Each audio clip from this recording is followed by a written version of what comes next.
آج کل عورتیں اس لیے بھی ماڈل ہونا چاہتی ہیں کہ ان کے چاہنے والوں کی گنتی میں اضافہ ہوتا رہے۔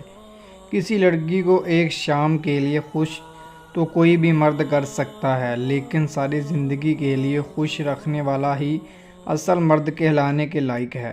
عورت چاہے تو مرد کو اپنے حصار سے نکل نہیں دے گی، اور بات چاہت کی ہوتی ہے، فیصلے ہمارے ارادے کرتے ہیں۔ اور تو درست مرد کے ہاتھ میں سب سے خوبصورت کتاب ہے۔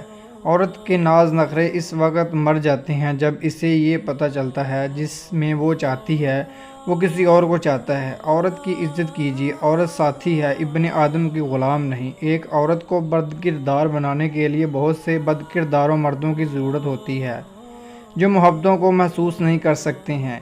محبتوں کے ثبوت نہیں دیے جاتے۔ آج کا مرد جب کسی عورت کو شادی کا لائسنس دیتے ہیں تو عورت اسے سچا پیار سمجھ کر اس مرد کے ساتھ سونے کو تیار ہو جاتی ہے، اور یہی اس کی سب سے بڑی کمزوری ہے کہ وہ ہوش اور محبت میں فرق نہیں کر پاتی ہے، بہانے کی سامان بن جاتی ہے۔ رشتے تب ٹوٹا کرتے ہیں جب دو دلوں میں سے ایک منافقت پر اتر آئے کہ کوئی الگ قربانی۔ زندگی میں مکاں ایک مختصر سا قصہ ہے، ملاقات، محبت، ملال اور پھر موت۔